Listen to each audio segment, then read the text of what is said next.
Ready, Channel 17? Everyone ready? Ready? Yeah. Okay. Welcome to the Essex Junction Trustees meeting. Please join me for the Pledge of Allegiance. I pledge allegiance to the flag of the United States of America and to the republic for which it stands, one nation, under God, indivisible, with liberty and justice for all. Welcome, everybody, and if you haven't signed in, please do so. Evan, do we have any additions or changes to the agenda that you're aware of? No, sir. All right. We don't need to vote on the agenda. First order of business, members of the audience with questions, comments on anything that's not on the agenda tonight. Anyone out there have a particular comment or question about anything? I have a question about Chapter 5 of the village ordinances dealing with dogs, particularly Section 5.1. And we have a situation on Upland Road. Can I stop? Can I just ask you for your name? And, I'm sorry, it's Carmel Terborg from Upland Road. And we've had 4 dog attacks since Christmas by one dog. Obviously, the owner's not being responsible.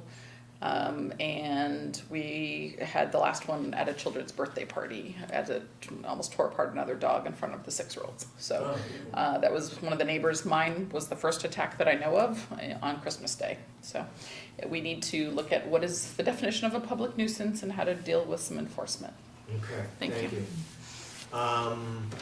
I will make the comment that the village trustees and the Essex Town Select Board, we have different duties that we perform, and it's fine to bring it to us, and we do have an ordinance, but we kind of just pass it right along to the Select Board. Luckily, the unified manager is the same manager for both boards. Elaine Sopchak sits on both boards, and the lady to your right is also on the Select Board, so they'll be aware of it. But I think the next step is and we can certainly advocate for you for something like that, to just pass the message on, but I think Evan will do fine with that. What was the street? It's Upland Road. Upland. Next to high school. Yeah, there was a phone call, I think either today or yesterday. I have a call into the chief. We have so I think we've heard just yesterday. Yeah, it's the same dog. It lived at 13. They recently sold that, or are going to be selling that house, and they bought number 24. So it is the same dog at 13 and 24. So. Okay. Okay, thank you. Any other members of the audience have a question or a comment about something that is not on the agenda tonight? Okay, hearing none. We will move along, and it's my pleasure to introduce Sarah Reeves, the General Manager for the CSWD. Sarah, come on up and join us, and thanks for coming.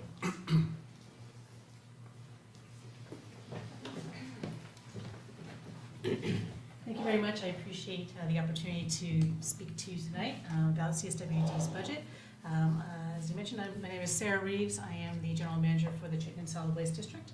And the Chittenden Solid Waste District is a municipality that was created as a result of Act 78. And our duties are to implement solid waste management mandates as legislated by the state of Vermont. We function similar to a school district or a water district. And our district happens to encompass all of Chittenden County. We are the largest solid waste district in Vermont, and we manage the waste of around 153,000 people and over 6,000 businesses. We are governed by a board of commissioners who are volunteers appointed by select boards and city councils.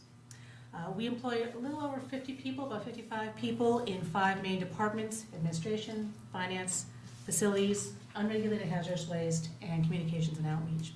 And we manage or operate 5 types of facilities: drop-off centers, the environmental depot, the rover, materials recovery facility, and Green Mountain compost. So tonight I am here to ask for your support and your approval of our fiscal 19 budget. First off, I want to give some good news. There are no increases planned for or budgeted to the solid waste management fee, so that fee will remain the same at $27 a ton. We are not looking to implement any new trash fees at the drop-off centers, so those will remain the same for this year. Nor are we proposing any municipal assessments like a per capita assessment. That is, none of that is happening, which is great. Also, the fees at Green Mountain Compost are scheduled to remain the same. We raised them last year, and they will remain the same in that material. The tipping fee or the disposal fee at the materials recovery facility did just increase as of May 1. And I'm going to talk a little bit more about that as well.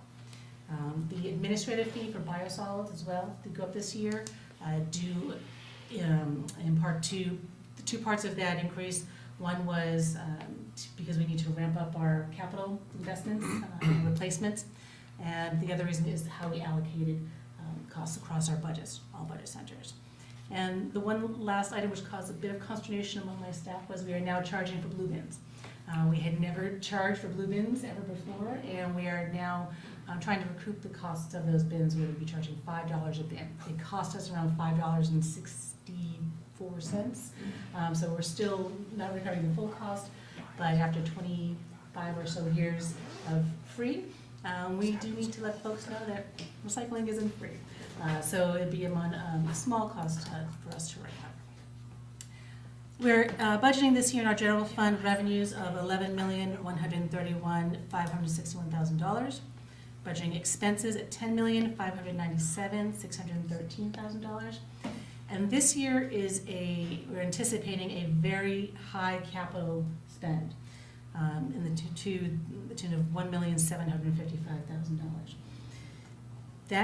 The majority of that capital is going to our materials recovery facility. We receive revenues through the MRF materials recovery facility in a couple of ways: tipping fees, as I mentioned, and for the sale of materials. We own the MRF. We do not operate the MRF, so we contract for that. In that contract, we have certain capital requirements. This year, we need to buy a new baler, and the baler is that machine that basically all material goes into. After it's sorted, comes a cube, and that cube goes onto a truck and goes out to market. That baler is in sorry need of replacement, and that'll be about $700,000 to $750,000. We also need to replace the floor where the material physically is tipped out onto, about $100,000, $120,000. In addition, some of the capital that we're expecting to expend also on our drop-off centers.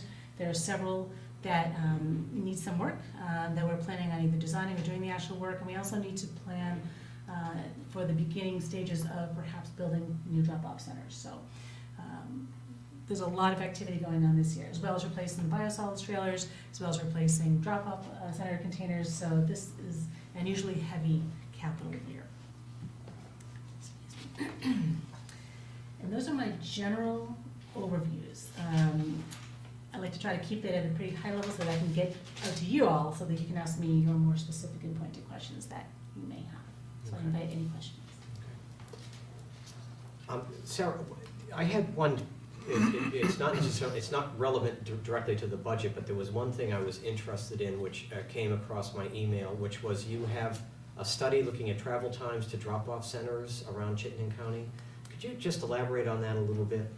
What's the long-range goal of that? Yeah, so when I came on board almost 2 years ago, one of the items that the Board of Commissioners wanted me to do was to take a look at all of our systems, just do a general system review. Mm-hmm. So both internal and then infrastructure. Mm-hmm. So the first year, the review was centered on Green Mountain Compost, and we are probably 50% of the way through making some pretty significant changes as we're ramping up to 2020 when the organics landfill ban kicks in. We need to make sure that we're ready to accept that additional material.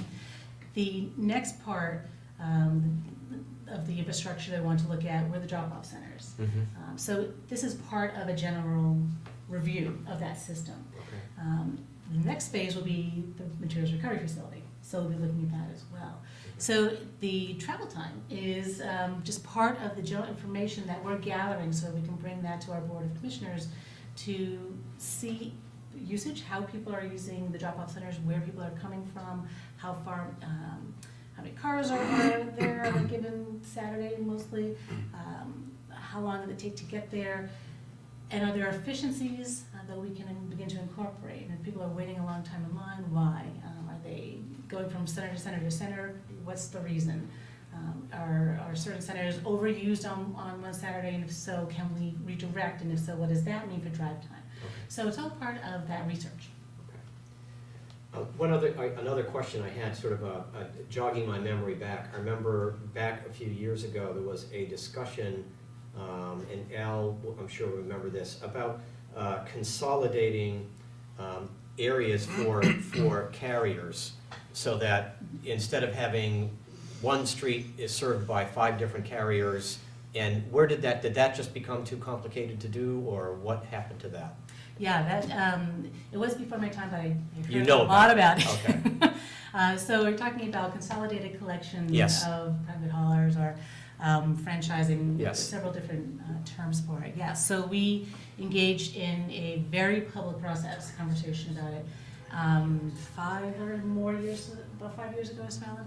And there were a lot of strong opinions on both sides. But there were. And so, and you had a mix of opinions. Some loved the thought of only having maybe one hauler go down and collect on any given street, and others said, no, I love my hauler. Yeah, sure. Please don't take away my choice. Yeah. So there was not a good resolution that the district could come to, other than just saying, you know what, we're going to do this or that. So we said, you know what, the time isn't right, but we are assisting municipalities who want to look into that on their own. So as part of our just general technical assistance, then if you or anyone wants to look into it, we can help do that. Okay, thank you. George, one of the things I mentioned to trustees last night is that when we lived up on Saxon Hollow Drive, I got all of my neighbors in the condo association across the street to go with one hauler. Mm-hmm. And that worked out well because the prices dropped, you know, it was, Sure. and I can tell you that, you know, we live at the Commons, just beyond the Mormon church, and I think we've got the lowest trash rates in the county, and we have 35 units, and they're in and out of there in like 7 minutes. Uh-huh, uh-huh. And so if neighborhoods would get together and work together to get a single hauler, I think they would see a reduction in their trash rates. Interesting, okay. And it's fairly easy to do. Yeah, good idea. All right, thanks, Al. Trustees, anyone else have a question? I just had one other piece, and I know when you came last year, we dealt with this, and it's interesting how the decision made on the other side of the world impacts our fees. Yes. And the Chinese government turning mixed paper, but you're expecting that could turn around at any time? No. No? Okay. I wasn't clear on what you. Yeah, no, thank you for bringing that up. It's so to bring folks up to speed, for years, China has been the main recipient of many of the world's recyclables, but certainly in the United States, particularly paper products, fiber, any kind of fiber, cardboard, boxboard, mixed paper, newspaper. And during that time where they were consuming, then pushing things out as products that we would then buy, they were also ramping up their own production capability within China. So they started first with the MRFs to process the material through and to make new products. Mhm. And now they have also started to, or have implemented collection efficiencies. So their collection system looks drastically different than ours, but it is now strong enough to where they can start to feed their own Okay. mills with their own material that they are producing within China, which was always the goal. So that was happening on the one side. The other side, the other part of the puzzle was the government was starting to crack down due to, I think, global pressure on environmental issues. And they initiated the green fence about 4 or 5 years ago, which was the initial salvo to we're going to be doing things differently. In January of this year, they implemented what's called the National Sword. National Sword essentially banned, because the contamination, acceptable contamination level is so low, essentially banned certain materials. A lot of materials are things that we wouldn't put in our blue bin anyway, but the material that impacts us here and across the world, but really us here, is paper, junk mail, mixed paper. So the allowable contamination rate is less than 1%, 1/2 of 1%, which is essentially a ban. They just recently, as of last week, as of May 3rd to June 3rd, have also implemented additional bans on another 25 or 30 different materials. So they have basically stopped any recycling from coming into China for a month. That, I think, is in reaction to retaliation to some of the policies happening in Washington. But where it affects us here is that where we used to be getting paid for our paper, we are now having to pay to move it. So we are experiencing a significant loss in revenue. Mixed paper represents 37% of what our MRF processes. That's a problem for us. So what we all can do as recyclers in Vermont is, as much as we can, and we are as guilty of it as anybody, reducing the amount of paper that's produced that goes into the MRF. That will help. And waste reduction is critical, never more so than now. So that's one thing that consumers can do. What we've had to do at the district is raise the tipping fees. Like I said, we raised them on May 1. We implemented a price differential in district material versus out of district material. That will need to most likely change again. So the end is not near. In fact, probably another 2 years before we see any kind of possible relief. And that relief will only come if there's investment made in this country by the remaining mills. Okay. We are seeing that from one company is making a $2 billion investment in the United States in the next 2 years. And then as that becomes successful, other companies will follow because they won't want to be left behind. What we need to do is, in addition to reducing our waste, but we also need to look at our technology and our facility, because right now we're still hand sorting a lot of our material. And that will never get us the quality that China needs. So we have to, again, it's part of the infrastructure conversation, right? So I'm talking to a lot of different people about how to make that happen sooner rather than later. But putting those puzzle pieces together is tricky. But that is a high priority to be able to at least get our products as clean as they can be to where they can be accepted in multiple places. Now, when you're saying we, you're speaking as a country, or we as a state? See, you know, us here. What were you just trying? Both. I'm losing track here. Both. So, right, in the United States, and so I'll step back and then go out and maybe come back. Because you to said it. something about the sorting, the process. Right. I mean, is this across the board around our country? Are they hand sorting, or are facilities in California, New York, you know, other states being automated? And Yeah, no, so other states have, and larger facilities have made investments in just their general sorting equipment. And we have been in a position here in Vermont to not necessarily have to make those same investments and along the same timeline, in part because the investments were made initially not for fiber, but for containers. And because we have bottle bill here, we don't get a lot of those plastic bottles and the cans into our recovery facility. They go through the redemption system, which does not come to either one of our single stream facilities, either here in Williston or down in Rutland. So we've been able to kind of get away with not keeping pace with some of the technology, and we can no longer do that. So we need to not only improve our container sorting capability, which just makes sense. You want to have as high quality as possible. Quality is king. It always has been and always will be, and is even more important now. But we need to get ahead of the paper. So if we could, if we had the technology in place to sort for the office grade, we would be able to sell that any day of the week. And then it could buffer the losses on the other side. So other facilities across the country, and the West Coast is actually in a worse place because they ship off garbage, and they're part of the problem. They're a big part of the problem. Have made those investments all along, but they still need to make additional investments. So that's why I need to do some faster talking. And then the only other thing, now this applies to us here in Vermont. As far as I know, the only existing landfill operation in Vermont now is up in Coventry. Correct. And what's the time frame on Coventry to their capacity? Right. So their current existing capacity is about 2 to 3 years. However, they are in the permitting for another phase, which would be about another 25 years beyond. Okay. Quick question going back to the need of sorting paper. You were talking about how the need is there to do it automated and not to do the hand sorting. Does your capital plan support that?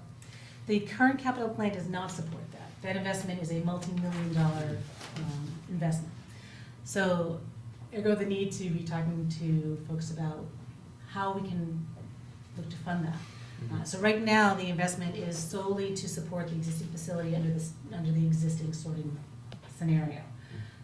And there's no way that we could put in the technology to be able to sort to that half of 1%. something's gonna need to give there regardless. So right now, what we're going to be doing is coming up with that plan. You know, again, our Board of Commissioners needs to strategize this, and then talk to folks at the state, talk to folks at the federal government, and put together a proposal that will come back to you all in a couple of years. Gotcha. Other questions? Sarah, I will just a comment. I really appreciate the thoughtful way you laid out this budget and your dialogue in front. It's very, very clear, and it's a nice narrative, so I appreciate that. Thank you very Yeah, much. thanks. I think the CSWD likes us to indicate approval of their budget, so I will make a motion that the trustees approve the CSWD FY19 budget. Second. Any further discussion? All in favor? Aye. Opposed? Thank you very much. Thank you very much for your time. I appreciate it. Thank you. Thank you for coming out. Yeah. Thank you for reappointing me. Yes, thank you. So we are now on to the bid award for the Main Street Pedestrian Bridge Project, and Aaron is going to pinch hit for Dennis. Take us through it.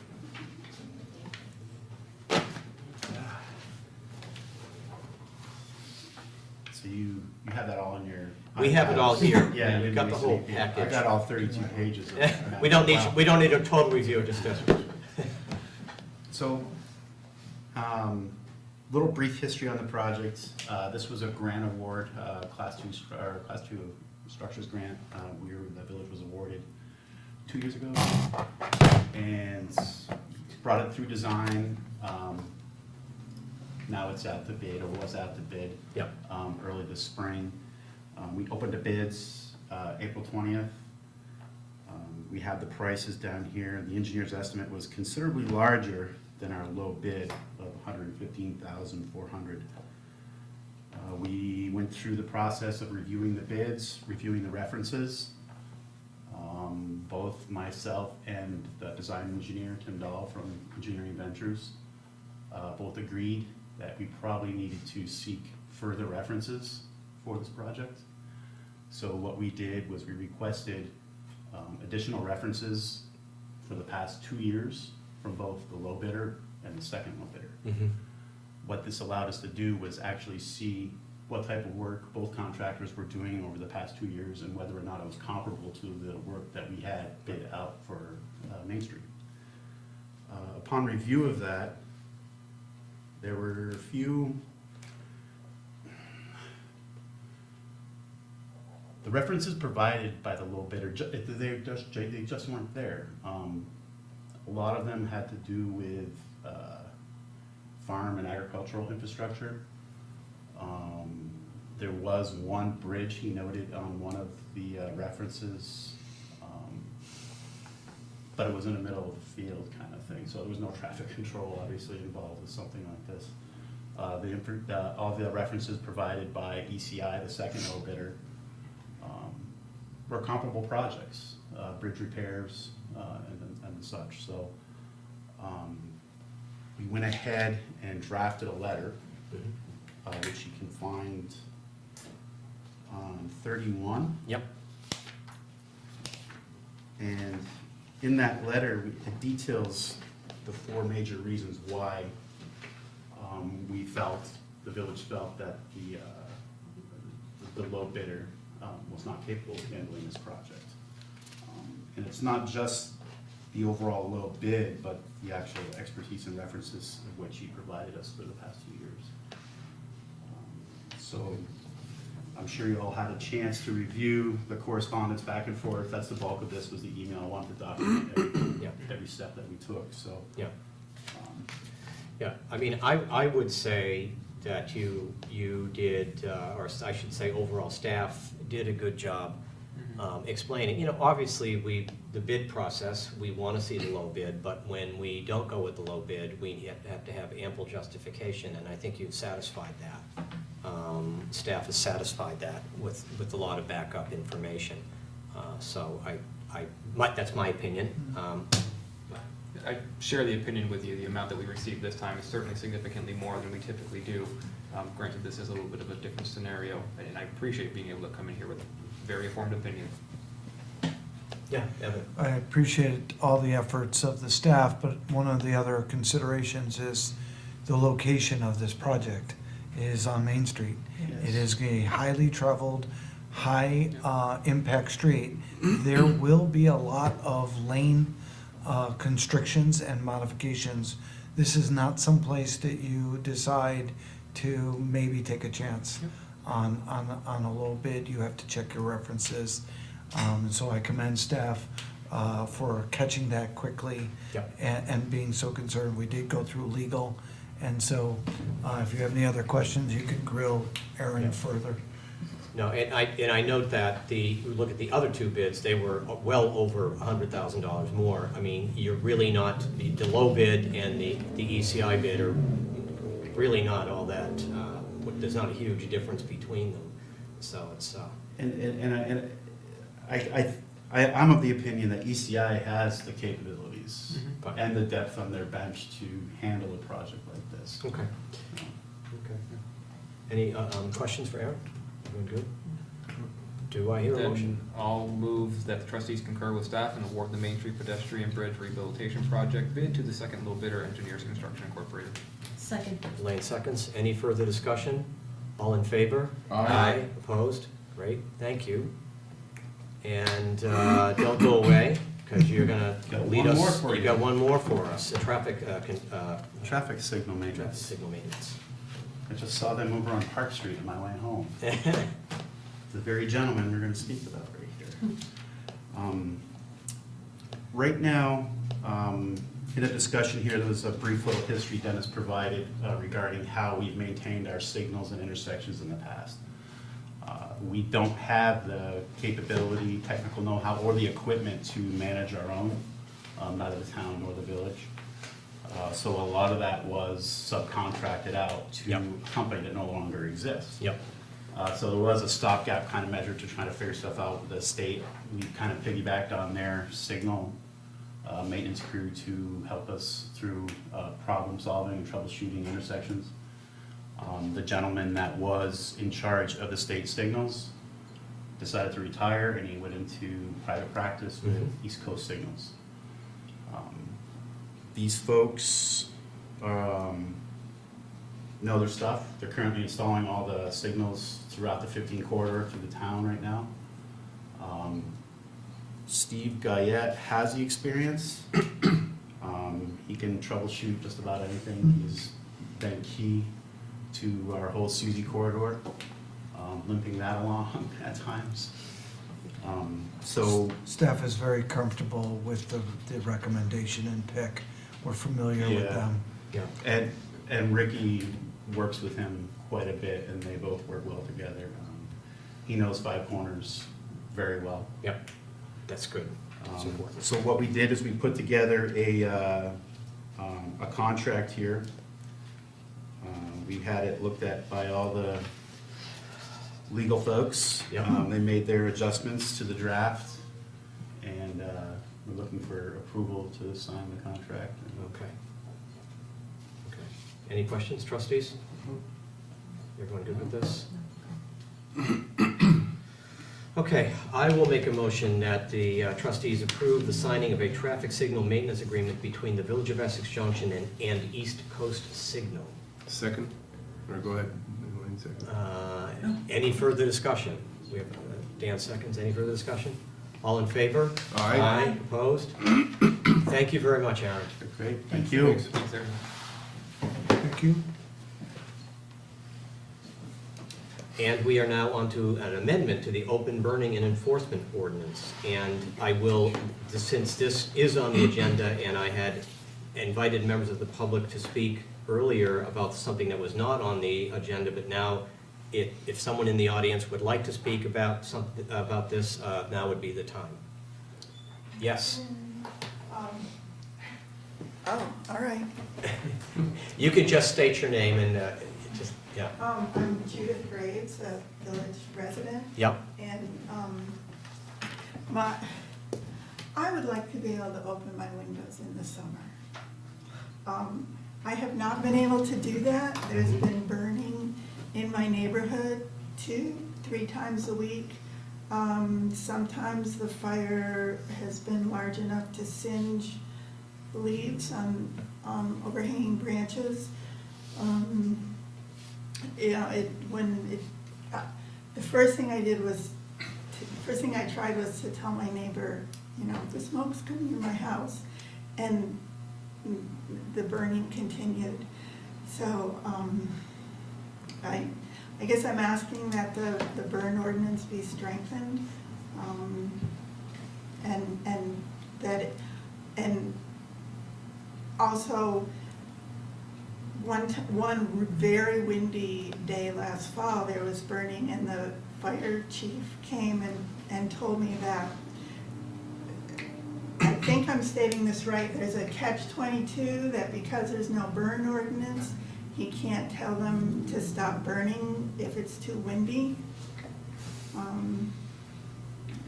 Yeah, but mainly I would like to open my windows and not worry about smoke coming in. It lingers in the house long after it dissipates in the yard.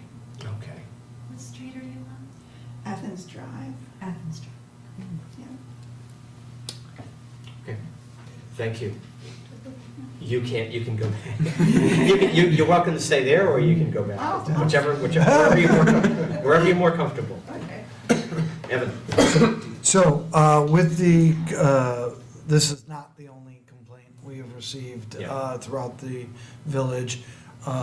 Staff took a look at our current ordinance, sat down with the fire chief.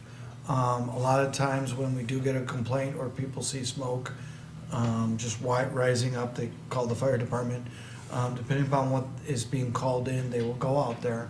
And our ordinance was not as complete as one would hope. And so when you are burning leaves or brush or things like that, we wanted to update the ordinance, so you'll see the new language. Also, we wanted to install some teeth in the fines, because when we do have to send a fire truck out to out to a property, it is going to cost the taxpayers several $100s for that truck to leave the station, go out to the call, find out what's going on, extinguish it if they have to, but more times than not, it's on private property and it's just somebody trying to burn something and is becoming a nuisance. So we feel that through the fire chief and myself, that this language would be sufficient for us to enforce the burning and impose fines. Now, in my conversations, I don't actually want to fine anybody. I'd rather get compliance. And I'd rather people be good neighbors, be considerate of what they're doing. But failing that, we would have to find people to get their attention. And that's why you see the fine schedule the way it is. Again, taking how much time we have to pay our paid-on-call firefighters to come out, assess the situation, come back, etc. That's why you see what you have before you. Okay. I will add that I was in one of those meetings with Evan and Chris Gaborio, and I'm confused because I thought we were going to say burning brush, leaves, pine needles, trash, or debris. I thought it was going to include pine needles specifically, but maybe I'm wrong. We believe that the term brush and leaves cover all those types of things. So pine needles would be It's included all in in there. there, that's correct. Okay. And the other sentence in there is burning of materials cannot create a nuisance. Okay, so if anybody has actually burned a piece of wet wood, it brings out a lot of smoke. That could create a nuisance. So technically you're allowed to burn wood, but not create a nuisance. And so when you have high winds or whatever, or the wind is blowing into your neighbor's window, while technically legal to burn wood, you cannot create a nuisance while doing so. More times than not, you will be told to stop or understand where the wind is blowing and what you're doing, But sometimes when you just don't want to change your habits, that's where the fine comes in. And you can see the first offense is a warning, which is 0. The other thing, we just heard from the Chittenden Solid Waste District, and we heard about the investment that's made in our drop-off centers. And one of their big costs is collecting brush and leaves and pine needles from residents, particularly in areas where they can't be burned. And so will the fire department, when they go and they see people who are burning illegally, could they also remind them that they need to back the stuff up and bring it to a drop-off I actually believe they also have things like leaflets. Okay. When they tend to go out there, but of course, sometimes they, don't have them in the truck, but they do tend to do that. Okay. Because we're customer service friendly. Okay. What Questions? happens with subsequent offenses if someone is continuing to burn and they're either paying the fine or they're not? Is there additional consequences? Because these are ordinance violations, the last remedy would be to take them to court. I'm not sure with the last penalty of $750, many people are gonna continue. Right. Just thinking about frequent burnings like Yeah. Ms. Graves is talking about, just I'm We- curious. Yeah, so we'll see how this plays out. We will keep an eye on not only this situation, but we have a couple others that we're gonna wanna keep an eye on. Okay. Can I ask a question? Yes. I'm concerned about the interpretation of firewood. You mentioned green wood. I'm just saying you cannot create a nuisance. You can burn wood, Oh, but if yeah. it's smoking to a point where neighbors are complaining, that is a nuisance. I agree. I guess I hate to call and complain, but I have, and We will- sometimes the police came out and said, well, it's clean wood in a fire pit. Again, if this is adopted, the police will be getting a copy of this change of the ordinance, and they will be the determinant of the nuisance. They're the adjudicators, them and the fire department who are called out will determine if it's a violation of the ordinance. So if they feel when they go out there, they're seeing smoke coming out of there, being wafted into the residence of the complainant, they can act. Before they had no language to act. Now they will have a language. At least our village attorney believes so. And I think I just want to mention, it's not, we know, no one likes to complain, and I get it. So we're not saying when no one's implying, you just want to be able to open your windows in the summertime, and everybody should be able to do that. And when you can't do that, that's, I think just about any definition, that's a nuisance, so. It's not really complaining, it's being normal, I think, so. Yeah. I hate to, sometimes the nuisance part of it happens just, someone comes out there to look at it. The initial, the initial smoke is gone, and it just looks like a fire in a fire pit. And also the pine that's being burned across the street from me, when it dies down, it smolders for a long time. And again, the town official that comes out is not there for that. A quick question with a fire pit. So it talks about cooking or outdoor fireplaces are allowed. Nowhere does it mention a fire pit. When I think of a fireplace, I think of a well-contained item that you have purchased. A fire is designed to be put in this, not a hole in the ground that might be clear with, some stones around it. So I wonder if, I don't know how this would play out on that. Would a fire pit then be deemed not allowed in our ordinance? We were very careful to give a wider berth to fire pits. It's not the pit itself, it's Right. what you're putting in it. It is not a fireplace, it's what you're putting in it that is creating the nuisance. We don't allow leaves now, or we're looking not to, we're trying to tell people what you can and can't do. It is not the utensil, it's what's being put in it. And while I feel for you, ma'am, we cannot be everywhere every time. If you call, we will come. I would start with the police. Their ability to get there is quicker with those types of things, instead of, depending on what happens with a fire truck, we may have to wait a few extra minutes for the paid on call to get there. It takes usually 4 or 5 firefighters to have the truck leave the yard versus, and sometimes the fire chief drives by, etc. Sometimes it depends on where they're going. Just call the police. We're not that far away, but if it dies down, then it's nuisance. The period of nuisance is if he starts the fire. If by the time we get there, the nuisance part, the smoking part has died down, we can deal with what we see and what is going on, and we will try. I think our police and our fire know what's going on, and we'll be able to deal with people who are violating the ordinance.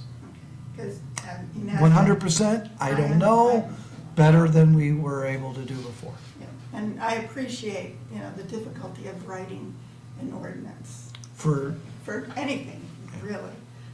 We want people to enjoy their yards, we want them to enjoy their properties. We're only dealing with the nuisance part. Yeah, and as I stated before, it lingers in my house long after it's dissipated from the yards. I understand. Irene? If I may, this is the first time I've seen this. This sentence that's completely highlighted, it talks about burning of materials cannot create a nuisance. I find to be, as a daughter of an English teacher, a little bit concerning, because burning of materials can create a nuisance. And I think what I just heard Evan say is you're trying to allow or disallow behavior. So my humble request would be that we change cannot to shall not or may not, because those are permission words, whereas can just talks about possibility. And I think that it always could create a nuisance, but if you say it shall not or it may not, then it seems to me to be a little bit more in line with the type of language that I would expect to see in an ordinance, but I get you. I'm not. Respectfully, this was reviewed by the village's interim attorney. This is the language he chose. Why don't we, and your point's well taken, Irene, but for now, and I know there's still probably some concerns, but why don't we see what this does? We'll give this a shot. Laura? Marion had a suggestion that, maybe when the nuisance is going on, you take a video with your phone, if you have one. Oh, I have pictures. You've done that and shown them to people, and it's just, so they can see. Yeah, I sent it to Patty at the village. Irene, a very good suggestion, but we did run this by attorney. It is the village attorney who tells us whether something is enforceable with the language. I'm not an attorney, so I'm reticent to recommend a change. Yeah, it's an interesting grammatical question, because you're not sure who you're addressing. There shall not, is it the stuff being burned itself? You need to explain it to the stuff being burned, that you shall not create it, it's an implied subject. The person doing the burning shall not do that, so, yeah, it's interesting, but I think this is good enough. Let's see what it does. I do have neighbors that have, they burn seasoned hardwood, and it doesn't bother anybody. Yeah. Well, also, I think the smoke, there's a difference between the smoke of like you're saying, a seasoned hardwood smoke and a wet or a pine or any kind of, vegetation, what have you, there's a difference, obviously, as we're all aware. So I agree with you. I mean, I've experienced it. So the question, we don't do ordinances all the time, so I'm not sure. This is a public hearing. This qualifies as a public hearing? I'm not clear. It sounds like it's the introduction of. This is the introduction, Yes. and then we have a how, we have a 30, 60 day, I'm not, well, but this is the beginning, we know what it is, it's written down somewhere, but yeah. Usually you do a first reading and We then do a first you can reading. do a second approval at the second. Yeah, okay, I didn't know if it was a 30 or 60 day period, I'm not there, but we'll know. I think it's Yeah. Irene? Irene? So that just begs the question again, because I don't do ordinances all the time myself. Is not the public comment period the time when you take comments and then they would take them back to the interim attorney and say, hey, we had this suggestion, does this work for you? Because I don't know what the point is of a public comment period if the answer is, that's what the attorney told us. Because again, this is an interim attorney who I believe is new to this ordinance as much as we all are. Right. So that's just what I would offer as a public member who doesn't even live in the village. Yeah, no, I get it. But he just loves grammar. The question is, if we change this substantively, then do we have to start it over again and do yet another, and so then we're a month or two behind, because I think we'd like to just get this on the books. I don't blame you. I'll tell you what, I will check with the village attorney this week, And we'll know, by our next meeting, we'll know, we'll hit And this if it nail has, down. if he or she decides to change it substantively, I'll let you know, and I'll also ask the question about timing. But Okay. it has been a little bit overdue. Okay. Thank you. Thank you. Thank you. very much. And thank you, Irene. Okay. And now we need an update, and, I had known about this, and it slipped my mind, the sewage problem at the Brownell Library. I had meant to bring it, but I'm sure you're very much aware of it, Evan, so you're gonna tell us all about it. Sure. A couple weeks ago, we had a backup from one of our sewers that leads from a bathroom. It's an older pipe. We have some tree roots that are pretty much the culprit. That, along with what is being flushed down the toilet in that particular bathroom. Sometimes it's paper towels, sometimes it's other products. So in talking with Rick and the Public Works gentlemen, they flushed the lines. They are doing some tree root cutting through that line itself. Usually they do it every couple of years. Apparently we have a tree that is decided to go a little more aggressive on us, so we're gonna do it a little bit more often. We're also looking at the elimination of paper products in those washrooms to a hand dryer. Yeah. Several $1,000s to be able to do something like that, but Yeah. a whole lot less expensive than a sewer backup, multiple times. We do get some, whether it's kids or other people that are doing this, but, it also turns out you can't have cameras in bathrooms. So the idea, you're thwarted. Maybe you can have it outside, but we will look at doing the hand dryer and other things and try to eliminate this problem in the long-term future. The question I had, Evan, is who's paying, does this come out of Brownell's budget or village budget? How does this work? It'll be a Brownell budget be expense, Brownell. and it didn't rise to certain things, but we will look at it. We will, when the expense comes, we will find it. It's the appropriate thing to do. It's a service level issue, and I would say that this, not only the employees, but mainly the patrons of the library would like a clean, non-foul bathroom. Yeah. Which bathroom was it? Boy, I didn't know that question was coming. No, I don't know which one it is. It's right near a closet. I guess my question is more, is it on the side of the really old tree in the front of the building or on the new tree? I think it's the old tree, and so one of the things, like I mentioned to Rick Jones, we have had a schedule of taking a tree router through the line every couple of years. In our conversation last week, we said, let's ramp that up more often and get that on an annual basis. And so, as a matter of fact, one of the things we're looking at is how we're gonna do that at all of our public buildings. And how we're gonna start looking at maintenance schedules Yeah. in all the buildings and who is looking after those things. It is not, in my opinion, not appropriate to have librarians No. thinking about building maintenance, nor assistant managers or managers. We got our minds on other things, and we have some really good talent, both in the town and the village, who can think of these things and put it on a schedule. Yeah. The only thing, I just, my 2 cents about this is that I don't normally say this, but if there's 2 possible solutions of doing the most economical thing that kind of works and gets it going, or doing the thing that really fixes it long-term, I prefer the option 2. Yeah. I prefer to spend the money and get it fixed right than just clean it up Sure. and kind of get it working. Well, Don't you, Well, as somebody who's dealt with this personally at his own home, yeah, exactly. last year I took down a seasoned maple tree from the front of my house and took it down by myself, but that solved the problem. Yeah. Other than that is to dig up your sewer line and replace the old cast iron sewer line with a new plastic line that's impervious to the tree roots, doesn't have any cracks or anything.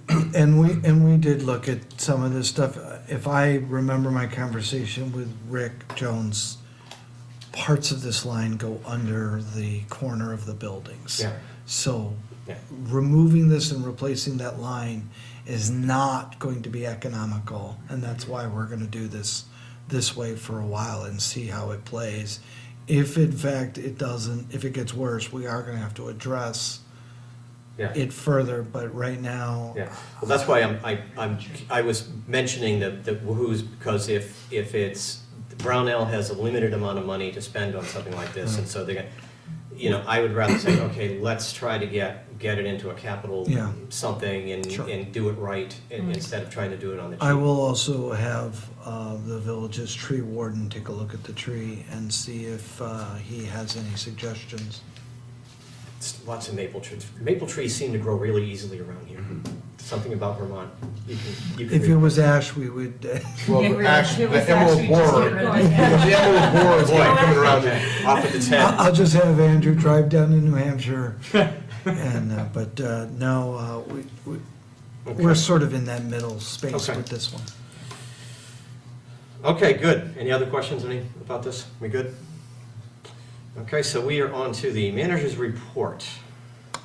Okay, I gave you most of it. But I want to give you a report of last night's water main shutoff that occurred right outside 81 Main. Right. Which was very interesting to have a public meeting where we had to notice the public to, if they wish to use the restrooms, to do so before 8:30. Because our water was gonna get shut off. But the reason for that was a really great piece of planning and coordination with the village and the town and staff of the issue that was at hand, which is a 12-inch water main and a 6-inch tap. So we had to do a 12-inch valve and a 6-inch valve replacement right at the water main. The 12-inch goes around Densmore, since you guys all know your flood from this last winter, goes around Densmore and heads out over to the condos that are over there. You also have a doctor's office that is served by that line, as well as the town hall and several other homes and businesses right there, not the high school, which is great. So we're thinking, oh, no, we don't want to close down a doctor's office in the middle of the day, which would be convenient for us. But if you've ever had a doctor's appointment that took 2 months to schedule and now you're not available, that's not a good customer service thing. And so we figured, okay, if we can shut it off starting at about 8 o'clock, get the word out, then kids and parents could have dinner, they could get all the showers and stuff done, and then we could be shut off with a goal of getting turned on by 5, 6 in the morning. It took that long. Water was restored right around 5:36 in the morning. So we had traffic to deal with, darkness, It's a sunken pit with water and stuff, but the guys of Public Works did a great job. The communication was pretty darn good this time. I did check with the office. We've got 4 phone calls today, I think last there night and was today. One mention of it on Facebook. There was not much mention in it on Very- Facebook, Very well. et cetera. So I'm encouraged, but just to see the departments talking to each other, Shannon from GIS to be able to give them a good map. The guys went door to door with flyers. We worked with the medical center over there. It was a nice, clean team effort. So I was encouraged to see that. George, I don't know the price. Oh. So, Okay. other things, we talked about, we're getting ready for certain upcoming meetings. We're always meeting, things of that nature. I do have a lunch meeting scheduled with Global Foundries. Trying to have a more of a working relationship with them. I did bump into them at the Chamber of Commerce meeting about a week or so ago, and I don't know what the relationship was with IBM and the village, but Global and some of their new management staff really seem like they want an engagement with the village and the town, and so they were encouraged when I asked them to have a meeting. They said yes immediately. Sometimes when people say that, you can't get a meeting for 4 months. We are working on 7 days or less, which is kind of nice. One of the things that they and another, I believe they're in the town, Revision, they were talking about was the need for affordable power, which the town just last night approved a 2 kilowatt battery operation in a solar, which is will help to try to lower the peak, which is why you get a high rate during the high peak. And if you can imagine Global's electrical bill, they pay about $36 million a year in electrical. Yes. So any penny that they could shave off the electrical price is millions of dollars. Revision was talking about attracting and retaining talent, and both of them were talking about workforce housing, workforce affordable housing, and some abilities for the county, not just villages or towns, to consider. Like most of us don't know already how expensive it is to live in Chittenden County. And what is actually doing is it is pushing the workforce further out, driving further distances and hurting recruiting and retention. So they spoke upon that, and when we mentioned what is going on, not only in the village but the town, they are encouraged that we at least understand that, not everybody wants to live in a 2,000 square foot home. Not everybody can afford to live in a 2,000 square foot home or say a 1,300 square foot apartment. But what is being built in and around this area is helpful. They understand it. It needs to continue. So those are just some of their comments, but that's pretty much the manager's report. Okay, thank you. And I'll answer questions if you have any. Questions? Is Revision pursuing anything in terms of workforce housing? No, not right now, but Revision, I don't know if you know the company, they make eyeglassware and helmets and In stuff. military Right, contracts, they right. have another office in manufacturing center in Newport. He just was talking about their challenges. I did not get a chance to talk to him. He left before the actual end, and so I will be looking to link up with him soon. But they actually did a very smart thing several years ago. The U.S. military was one of their main clients. They segued into other militaries around the world, and when the U.S. did its sequestration and other things where they also cut back and didn't pay vendors on a timely basis, their ability to have other contracts really saved their bacon. They're growing. They are a Canadian firm that came down here. They love it here, but they need to compete in the world, not just in the Northeast. Okay, thank you, Evan. Trustees, any comments from trustees?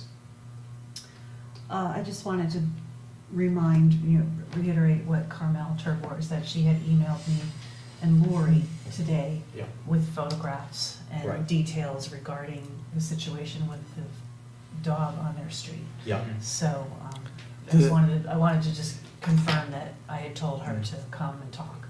Okay. George? Yeah. I did get something this week. I did get a hold of the chief. Him and I are going to be meeting about this section to be looked at and beefed up for dogs and other things. I'm also seeing on Front Porch Forum multiple references to some dog issues at Indian Brook. So, not that I have any details whatsoever, but there's a lot of stuff going around about dogs at Indian Brook. There are some issues. I have spoken with Ally Vile. She's the town rec director. Yes, but one of the things we're not looking forward to at any time like this week is that issue, because it is not going to be an easy issue.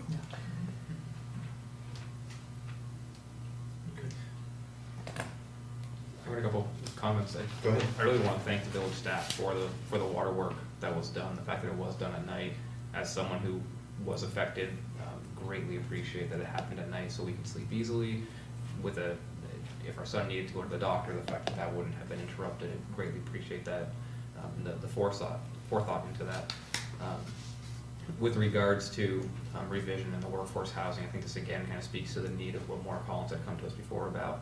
And if we have the time and the bandwidth to create an affordable housing committee would really help our planning commission and us to make sure that the homes that are being, the new construction that happens, while it's great to have it happen when they're selling for $350,000 beyond, is well beyond what the average family can afford in the state. As well as with many of the rentals that are coming up, many of them are at a level that's well beyond what the median income for the state and even this county can afford. So it's pricing many out of our own community. You know, and I couldn't agree with you more. I would hope that, and I just think that if I've been here 2 months, I need a little more time to get my way around me, but I can see the need to have some guidance in these areas. There's plenty of meetings. I know Irene Renner and I were at the same meeting, Irene, 2 weeks ago, some-ish, you know, on housing and what other communities are doing. And, you know, there's not much money in it, Right. you know, from other sources, but whatever little dent you can make, it is important. I know that the village's accessory structure allowance for homes is helping not only this issue, but helping people stay in their homes and helping it be affordable. So, but I do think a housing commission in the future with the right mission and the right guidance would be a good thing for not only the village and the town together. Okay. Other comments? I want to note one meeting. It's in the manager's report, but I want to highlight it. It's a joint meeting with the Planning Commission and the trustees. And I had asked a while back to have Regina Mahoney come and give just a brief synopsis of what I thought was an excellent meeting that the RPC offered on the economics of development, housing development, affordable housing development, why developers don't like it, and I think it's important for us to know. And so she's going to lead off the joint discussion between us and the Planning Commission. And that's on Thursday. You're not going to be here. Lauren's not going to be here, but Greg Duggan is going to step up to the plate. And Greg, being a former planner, is probably the right person to have. So he's fine. That's fine. But I just wanted to draw everyone's attention to that. Because we've got there's another, because there's a joint meeting with the select board 2 days earlier, so. And I would, and I would say Yep. that as part of whatever the commission is doing, a study on what we currently have in our communities and its status is important, because while I was looking for a new house, I did go into several structures without my manager hat on. I don't know if I actually can ever do that, but I saw some places that I would say we're on the edge of standard or substandard, so, and what they were charging for rents. So you can have lower income, lower rent in some places, but you also have to make sure they're safe and they're Right. quality as well. And so there's a balance. Working on that. That's been brought up Yeah. prior to your arrival. I'm not the first and I won't be the last. Hopefully, in the next week or so, by the time the legislature adjourns, we'll know whether the downtown, or excuse me, I forgot what the name of it is now. There's a tax credit going around for homeowners to improve existing stock within designated village centers. So if that does pass and makes it all the way through, we should be marketing that along with our accessory apartment, just to remind people that these are tools they can use to improve their housing. Exactly, but getting back to what you said about substandard conditions, Burlington does have a renters registry. They go around, they check. We met with the person from Burlington, came to a meeting. Yes, that's right. 6 months ago, must be. But it's an issue that has to be addressed. But it particularly faces renters as opposed to homeowners, single-family homeowners. We deal with that with ordinances that we have in place for dilapidated structures and noxious weeds or what have you, and other issues that. Yeah. But again, before any step of that nature, I would want a housing commission or some group to give us an assessment of how many units we have and the density and what's going on before taking on a mission that may not provide what we think it's going to provide. And I want to make sure that when I get my head around certain things, I know what the issues are and how to look at and how other people are addressing it. And well, you mentioned Burlington. Burlington has a lot of rental units. Yep. In fact, I saw their number. It's absolutely inversed to actual home ownership. Correct. Which is odd. Ours is probably way the other way, homeowners versus renters, but Burlington is the opposite. Correct, but that's the trend. I said in the Regional Planning Commission, it's been brought up by their commissioners, that's the trend they want to go towards. Home ownership is not as much as rental properties is where it's at. We're short on, they have a lot of rental properties, but they're short in what they need. Well, and a lot of it's student housing. Right, and it's also elderly people with the baby boom generation aging and getting out. There's like you said earlier, with the accessory apartment option we have here in the village, people take advantage of that. As you said, with the aging, somebody that's elderly may not be able to maintain the property. They have somebody there that can help them with things.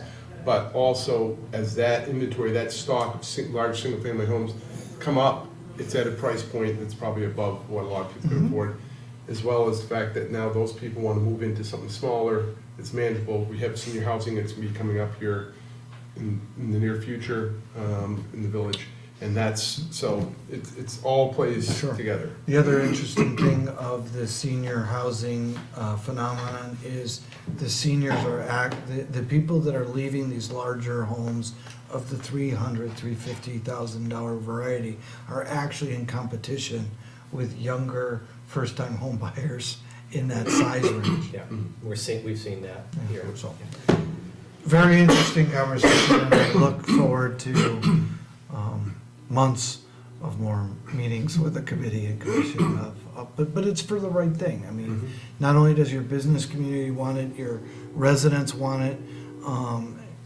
people, want us and the beautiful communities that they live in to be, affordable and safe.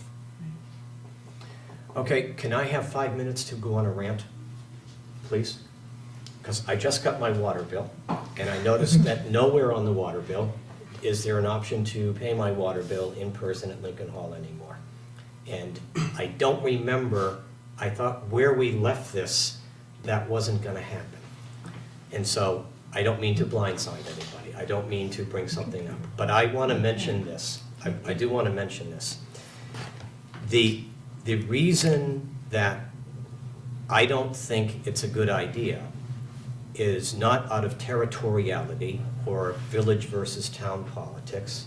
It has to do with the need to try to bring people into the village center. If we are going to say, if we're saying we're trying to redevelop the village center, one of the golden rules is you don't shut down your post offices, you don't shut down your, whatever existing government entities you have in your little downtowns or village centers, you keep them open, because you don't know, I'll bet there are probably several hundred or so people that traditionally have come into this building to pay their water bill. I don't know, Lauren, would you have a general guess about that?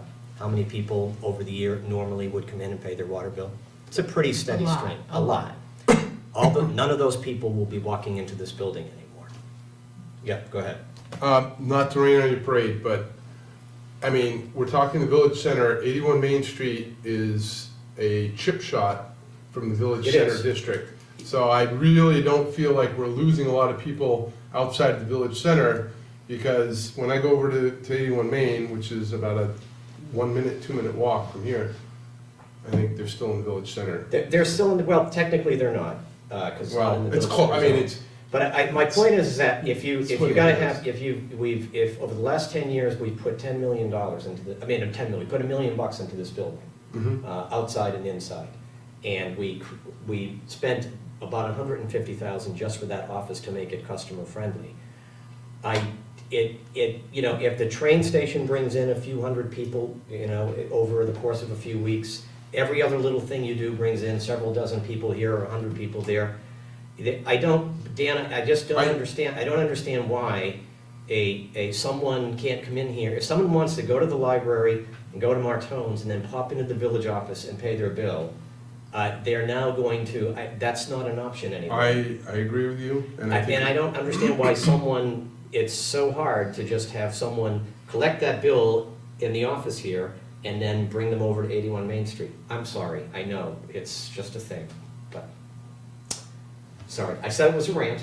It's a rant, It's okay. so, but it's, So they still can pay it here, But it's not mentioned. it's not mentioned, and so it's kind of saying it's not an option anymore. It's saying to me, it's not, if I look at the bill for the first time, I'm looking, I can pay this at 81 Main, or I can pay it online. It gives me all kinds of options to pay, except bringing it in person to Lincoln Hall. Okay, we can look at the language, sir. It's also on our website Okay, that says you can come here. but it doesn't say it on the bill.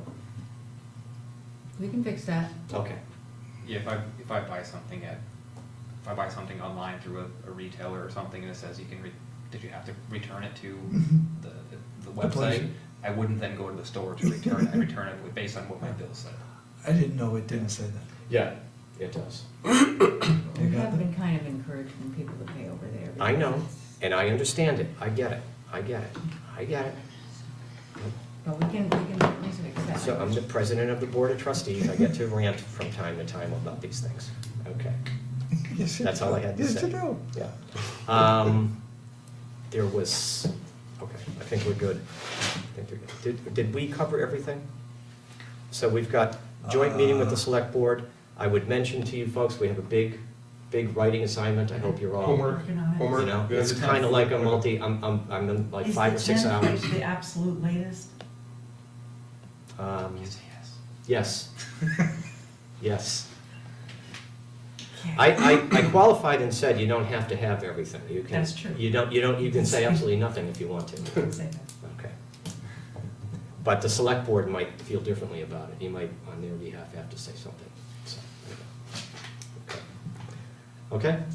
Are we on to the reading file? So, I just want to note the resignation of Joe Wythe from the Planning Yeah, Commission. that's a bummer. And so, yeah, it is. He was a very knowledgeable person. Long So- serving too. Yep, so we're going to have to replace Joe.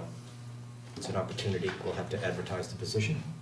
Was that you Yes. wanted to volunteer? No. I wanted to know what the procedure was. Patty will know. We advertise it and we interview people. We interviewed. And I think we're good.